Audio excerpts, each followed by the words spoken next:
Hello tout le monde, donc aujourd'hui on se retrouve dans une nouvelle vidéo où je vais vous parler de mon accident, de le jour où j'ai perdu la vie. Donc j'ai pas l'habitude d'en parler, donc j'espère que ça va vous plaire. Donc je vais vous parler de Eleanor il y a 3 ans. Donc il y a 3 ans j'étais une fille très timide, très réservée, très discrète, pas très bien sa peau. J'osais pas parler devant les gens, poser une question en classe ça me stressait. J'étais vraiment à un stade de ma vie où en fait je ne vivais pas, j'étais passive de ma vie. Je me réveillais, j'allais en cours, je faisais mes devoirs, je dormais sans vraiment d'objectif, sans vraiment de rêve. Je vivais sans trop me préoccuper du reste, mais en étant passive, donc j'étais pas active de ma vie. Le 11 mai 2016, il y avait un soleil magnifique, je m'en souviendrai toujours. C'était le moment où commençaient les beaux jours, donc normal qu'il fasse beau. Donc je sors de l'école, je traverse la première cour pour arriver à la voiture de celui qui nous reconduisait, parce qu'on était 3 dans la voiture. L'ami du conducteur me dit « Ah, Eleanor va devant » et moi j'ai dit, j'étais déjà près de la portière arrière, je lui dis « Non, non, vas-y, comme ça vous pourrez parler plus facilement ».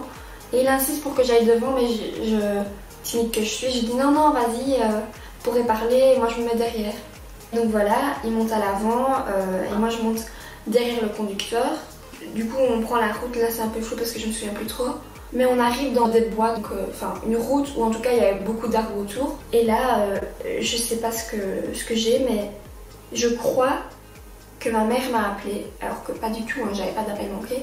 Et donc je prends mon téléphone, j'appelle ma mère et j'ai dit oui, je vais bientôt arriver, voilà, bisous.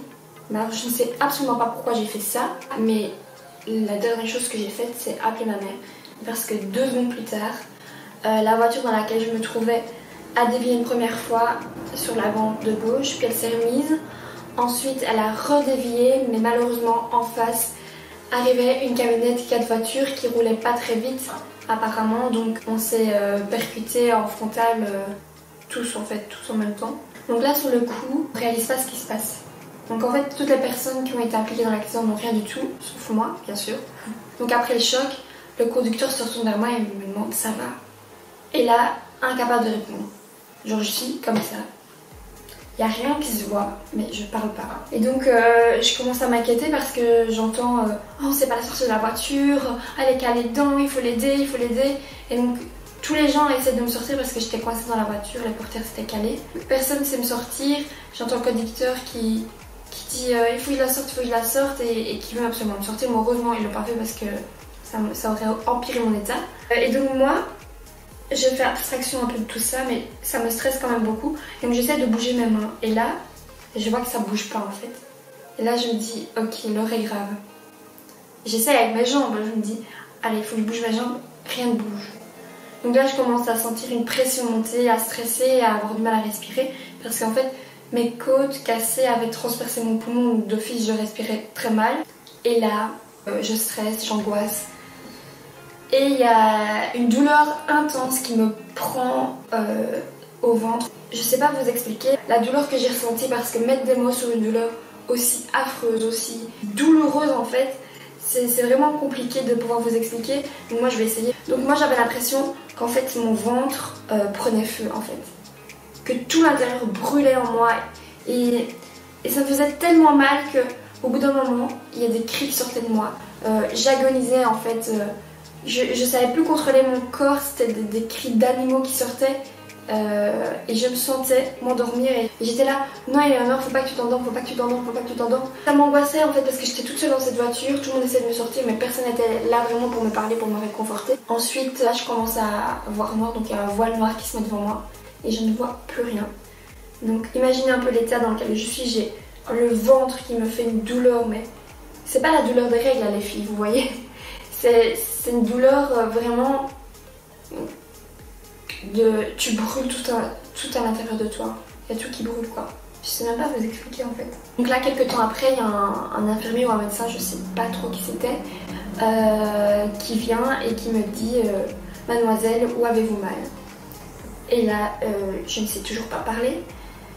Donc je prends tout le reste de mes forces qui me restent pour lui dire que je ne vois plus et qu'il faut m'aider. Je vous le dis comme ça, mais à ce moment-là, j'étais tellement mal et j'agonisais en fait. Donc mes mots étaient arrachés, mes mots c'était syllabe par syllabe, vraiment lentement, avec des cris.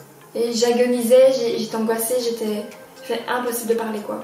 Donc là, l'infirmier décide de m'intuber, donc ça fait pas du bien. Pour m'aider à respirer vu que j'ai un problème au poumon. Et donc clairement, moi je me dis, allez, non, faut pas que tu t'endormes, faut pas que tu t'endormes. Et je me sens tout doucement m'endormir, mais en entendant toujours ce qui se passe. Donc j'ai pas les yeux fermés, mais je suis loin de la réalité en fait. Je finis par tomber dans le coma. Je ferai une vidéo plus tard sur ce sujet si ça vous intéresse. Donc je me réveille un mois plus tard. Donc en fait quand on se réveille, on se demande un peu quoi. L'infirmière vient me demander, donc il y a une infirmière qui vient qui dit bonjour, je sais plus son prénom. Et elle me demande quelle date on est, donc quel jour, quel mois et quelle année. J'en ai absolument aucune idée. Mais le plus dur et le plus grave, c'est que je n'ai aucun moyen de parler. Donc je me dis, il y a un problème. Je peux pas faire ça, je peux pas parler, je peux rien faire et elle me pose des questions et moi je suis là comme ça devant elle. Je peux juste cligner des yeux, c'est tout. Là je me dis que ça va être dur et très compliqué. C'est à ce moment-là que je me suis rendu compte en fait de l'importance de la vie. Parce que je suis passée d'une fille... En fait je me suis promis de ne plus jamais être timide, de ne plus jamais ne pas oser. Parce que tout simplement la vie elle est courte, la vie tu peux la perdre en 2 secondes. Et c'est tellement important de réaliser ses rêves, de foncer, en fait on n'a rien à perdre. Il faut faire tout ce qu'on a envie, il ne faut pas se cacher derrière sa timidité, il ne faut pas ne pas oser aller vers les autres, il ne faut pas ne pas parler parce que quelqu'un parle et il y a plus de facilité que vous. Et donc ce jour-là je me suis dit ok Léonore, à partir d'aujourd'hui tu n'es plus timide. Tu ne vas plus perdre ton temps à t'angoisser, à te cacher derrière les autres, tu vas vivre ta vie et être actrice de ta vie en fait, tout simplement te créer des objectifs, te créer des rêves, en fait vivre tout simplement. Parce qu'avant je ne vivais pas, j'étais vivante mais je ne vivais pas. Et donc ça a vraiment été le gros déclic et franchement je regrette pas d'avoir vécu cet accident tragique. Parce que sans ça, j'aurais jamais changé, je pense. Là, je vous parle de mon histoire pour vous montrer que voilà. À ce réveil, je me demande un peu ce que j'ai. Je ne sais toujours pas. Donc là, on m'annonce en fait que j'ai perdu mon rein droit qui est mort. Ils ont essayé de le sauver, mais ils n'ont pas réussi. Le rein gauche a été endommagé, mais ils ont réussi à le sauver. La vésicule biliaire, on me l'a enlevé. On m'a enlevé la quasi-totalité du foie, donc en fait, on m'a laissé ça. Et donc ça se régénère, donc pas de soucis. J'avais le bras explosé, une grosse fracture au dos, donc la vertèbre elle est comme ça, moi elle s'est écrasée, elle s'est fondue en deux. Il n'y a aucun membre qui répond, je sais pas faire ça, je sais pas bouger mes pieds, je sais pas parler. Je suis coincée en fait dans mon corps et dans ma tête et ça c'était vraiment une étape difficile parce que imaginez-vous, tout le monde parle autour de vous, de votre cas, de ce qui se passe.